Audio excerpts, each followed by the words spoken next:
दुनिया इस वक्त एक नए ट्रेड वॉर के दौर से गुजर रही है। अमेरिका के राष्ट्रपति डोनाल्ड ट्रंप की टैरिफ पॉलिसी ने ग्लोबल ट्रेड की पुरानी व्यवस्थाओं को हिलाकर रख दिया है। भारत भी इससे अछूता नहीं रहा। अमेरिकी बाजार में भारतीय सामानों पर भारी टैरिफ लगाने से निर्यात गिरा है, नौकरियों पर खतरा बढ़ा है और कई इंडस्ट्रीज दबाव में आ गई हैं। ऐसे माहौल में भारत और यूरोपीय यूनियन के बीच होने जा रही मुफ्त व्यापार संधि को एक बड़े रणनीतिक जवाब के तौर पर देखा जा रहा है। मदर ऑफ ऑल डील्स कहे जा रहे इस समझौते को सिर्फ व्यापार बढ़ाने का जरिया नहीं, बल्कि बदलती वैश्विक राजनीति और अर्थव्यवस्था में भारत की नई भूमिका तय करने वाला कदम माना जा रहा है। अगर ये डील साइन होती है तो ये तय कर सकती है कि आने वाले दशक में भारत किसी खेमे में खड़ा होगा और दुनिया की सप्लाई चेन किस दिशा में आगे बढ़ेगी।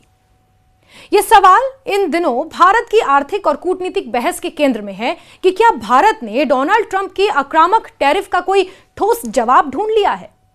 इसी संदर्भ में भारत और यूरोपीय यूनियन के बीच प्रस्तावित मुफ्त व्यापार समझौता यानी फ्री ट्रेड अग्रीमेंट को मदर ऑफ ऑल डील्स कहा जा रहा है।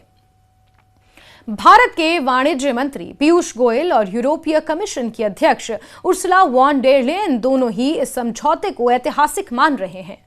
अगर 27 जनवरी को होने वाले भारत यूरोपीय यूनियन शिखर सम्मेलन में इस फ्री ट्रेड अग्रीमेंट की औपचारिक घोषणा होती है तो यह सिर्फ एक ट्रेड डील नहीं बल्कि वैश्विक अर्थव्यवस्था की दिशा बदलने वाला कदम साबित हो सकता है। फ्री ट्रेड अग्रीमेंट यानी एफटीए का मतलब होता है दो या उससे अधिक देशों के बीच ऐसा समझौता जिसमें एक दूसरे के सामान और सेवाओं पर लगने वाले टैरिफ, टैक्स और व्यापारिक रुकावटों को कम या पूरी तरह खत्म कर दिया जाता है। आसान भाषा में कहें तो यह व्यापार के लिए टोल फ्री हाईवे जैसा होता है। भारत पिछले 4 वर्षों में 7 एफटीए साइन कर चुका है, जिसमें यूके, ओमान, न्यूजीलैंड जैसे देश शामिल हैं। अब अगर यूरोपीय यूनियन जैसे विशाल और ताकतवर ट्रेड ब्लॉक के साथ यह समझौता होता है तो इसका पैमाना अब तक के सभी समझौतों से कई बड़ा होगा। यूरोपीय यूनियन 27 देशों का समूह है और दुनिया का सबसे बड़ा व्यापारिक ब्लॉक माना जाता है, जबकि भारत दुनिया की सबसे तेजी से बढ़ती अर्थव्यवस्थाओं में से एक है। दोनों के साथ आने से करीब 200 करोड़ लोगों का साझा बाजार तैयार होगा, जो दुनिया की लगभग 25% जीडीपी को कवर करेगा। मौजूदा वैश्विक हालात में जहां अमेरिका और चीन के बीच तनाव और टैरिफ वॉर ने अंतर्राष्ट्रीय व्यापार को अस्थिर कर दिया है, भारत और यूरोपीय यूनियन की यह डील एक वैकल्पिक और भरोसेमंद आर्थिक धुरी के रूप में देखी जा रही है। भारत और यूरोपीय यूनियन के बीच यह समझौता इसलिए भी अहम है क्योंकि दुनिया धीरे धीरे अमेरिका और चीन पर निर्भरता कम करने के विकल्प तलाश रही है। ट्रंप के दौर में अमेरिका ने टैरिफ को एक हथियार की तरह इस्तेमाल किया है, जिसका असर भारत समेत कई देशों के निर्यात पर पड़ा है। वहीं यूरोप चीन पर अपनी निर्भरता को जोखिम भरा मानने लगा है। ऐसे में भारत और यूरोपीय यूनियन का एक दूसरे के बीच आना ग्लोबल सप्लाई चेन का चेहरा बदल सकता है और भारत को चीन के विकल्प के रूप में एक बड़े प्रोडक्शन हब के तौर पर स्थापित कर सकता है। भारत और यूरोपीय यूनियन के बीच पिछले साल करीब 12.5 लाख करोड़ रुपए का व्यापार हुआ था। फ्री ट्रेड अग्रीमेंट लागू होने के बाद इस व्यापार के जल्दी ही दोगुना होने की उम्मीद है। इसका मतलब यह होगा कि भारतीय कंपनियों की पहुंच बर्लिन, रोम और म्यूनिस जैसे यूरोपीय बाजारों तक आसान होगी, जबकि यूरोपीय कंपनियां दिल्ली, मुंबई, कोलकाता जैसे भारतीय शहरों में अपनी पकड़ मजबूत कर सकेंगी। लंदन स्थित इकोनॉमिस्ट इंटेलिजेंस यूनिट की सीनियर एनालिस्ट सुमेधा दासगुप्ता के मुताबिक मौजूदा वैश्विक अस्थिरता में भारत और यूरोपीय यूनियन दोनों को भरोसेमंद ट्रेड पार्टनर की जरूरत है। भारत अमेरिकी टैरिफ के असर को कम करना चाहता है, जबकि यूरोपीय यूनियन चीन पर निर्भरता घटाने की कोशिश में है। हालांकि यह डील अचानक नहीं हो रही। भारत और यूरोपीय यूनियन के बीच व्यापक व्यापार और निवेश समझौते यानी BTIA को लेकर बातचीत जून 2007 से शुरू हुई थी। उस समय भारत की अगुवाई प्रधानमंत्री मनमोहन सिंह कर रहे थे। करीब 15 दौर की बातचीत के बाद भी 2013 में यह प्रक्रिया ठप पड़ गई। यूरोपीय यूनियन चाहता था कि उसके 95% से ज्यादा निर्यात पर भारत टैरिफ खत्म करे, जबकि भारत 90% तक ही तैयार था। कृषि, डेयरी, ऑटो और शराब जैसे संवेदनशील सेक्टरों को लेकर मतभेद इतने गहरे थे कि बातचीत पूरी तरह रुक गई। जून-जुलाई 2022 में भारत और यूरोपीय यूनियन ने फिर से इस डील पर बातचीत शुरू की।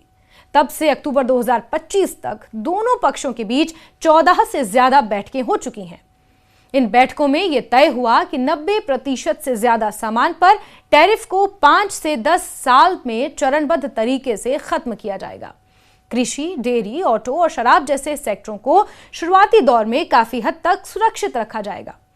भारत के कॉमर्स सेक्रेटरी राजेश अग्रवाल के मुताबिक डील के 24 में से 20 चैप्टरों पर बातचीत पूरी हो चुकी है, जिसमें संकेत मिलता है कि समझौता अब अपने अंतिम चरण में है। अगर ये फ्री ट्रेड अग्रीमेंट लागू होता है तो भारत को कई बड़े फायदे मिल सकते हैं। यूरोप में भारतीय कपड़े और चमड़े के सामान अभी 10% तक ड्यूटी झेलते हैं। टैरिफ कम होने या खत्म होने से भारतीय कपड़े, जूते और लेदर प्रोडक्ट्स यूरोप में सस्ते होंगे और उनकी मांग बढ़ेगी। इसका सीधा फायदा भारत की गारमेंट, लेदर और फुटवेयर इंडस्ट्री में काम करने वाले लाखों लोगों को मिलेगा। इसके अलावा फार्मा और केमिकल सेक्टर में हर साल 20 से 30% तक ट्रेड बढ़ने की उम्मीद है। रेगुलेटरी अप्रूवल आसान होंगे, जिससे भारतीय जेनेरिक दवाओं की यूरोपीय बाजार में एंट्री आसान होगी। डिफेंस सेक्टर भी इस डील से एक नया मोड़ ले सकता है। फ्रांस, जर्मनी, स्पेन और इटली जैसे देश भारत को पहले से ही एडवांस हथियार सप्लाई करते हैं। फ्री ट्रेड अग्रीमेंट के बाद भारत को सिर्फ खरीदार नहीं बल्कि मैन्युफैक्चरिंग पार्टनर के रूप में भी देखा जा सकता है। इससे भारत में यूरोपीय डिफेंस कंपनियों की फैक्ट्रियां लगने की संभावना बढ़ेगी और भारतीय डिफेंस इंडस्ट्री को नई तकनीक और निवेश मिलेगा। मैं लेबनान के एक अहम मुद्दा कार्बन टैक्स का भी है। कितनी तबाही हुई है। 2026 से कार्बन बॉर्डर एडजस्टमेंट मैकेनिज्म लागू किया है, जिसके तहत स्टील, एल्यूमीनियम और हाइड्रोजन जैसे उत्पादों पर 25 से 30% तक अतिरिक्त टैक्स लग रहा है। इससे भारत को नुकसान हो रहा है, लेकिन फ्री ट्रेड अग्रीमेंट के तहत इस पर कुछ राहत मिलने की उम्मीद जताई जा रही है। वहीं भारतीय उपभोक्ताओं को भी फायदा होगा, क्योंकि यूरोपीय शराब, कारें और इंडस्ट्रियल प्रोडक्ट्स सस्ते हो सकते हैं। यूरोपियन यूनियन के लिए भी ये डील कम फायदेमंद नहीं है। भारत में यूरोपीय वाइन और स्पिरिट्स पर अभी 150 से 200% तक टैरिफ लगता है, जो घटने पर इनकी खपत बढ़ेगी। इसी तरह BMW, मर्सिडीज और पोर्श जैसी प्रीमियम कार्स कंपनियों के लिए भारत का बाजार और आकर्षक हो जाएगा। इसके अलावा यूरोप के IT, इंजीनियरिंग और बिजनेस सर्विस सेक्टर को भी भारत में नए मौके मिलेंगे।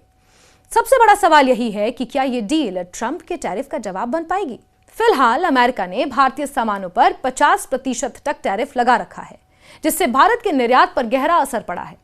अमेरिका को होने वाले निर्यात में भारी गिरावट आई है और टेक्सटाइल, ज्वेलरी, झींगा, कालीन जैसे सेक्टर सबसे ज्यादा प्रभावित हुए हैं। इकोनॉमिस्ट्स का मानना है कि यूरोपीय यूनियन के साथ 90% तक टैरिफ जीरो होने से भारतीय सामान यूरोप में चीन जितना प्रतिस्पर्धी हो सकता है। इससे पूरी भरपाई तो शायद ना हो, लेकिन अगले 3 से 4 साल में भारत और यूरोपीय यूनियन व्यापार 22 लाख करोड़ रुपए तक पहुंच सकता है। अंतर्राष्ट्रीय मामलों के जानकारों के अनुसार यह समझौता सिर्फ आर्थिक नहीं बल्कि रणनीतिक भी है। अमेरिका और यूरोप के रिश्तों में आई खटास और ट्रंप की टैरिफ नीति ने यूरोपीय यूनियन को नए साझेदार तलाशने पर मजबूर किया है। इस लिहाज से भारत यूरोपीय यूनियन फ्री ट्रेड अग्रीमेंट वैश्विक आर्थिक ढांचे को नया आकार देने की दिशा में एक बड़ा कदम माना जा रहा है, जो आने वाले वर्षों में विश्व राजनीति और व्यापार दोनों पर गहरा असर डाल सकता है।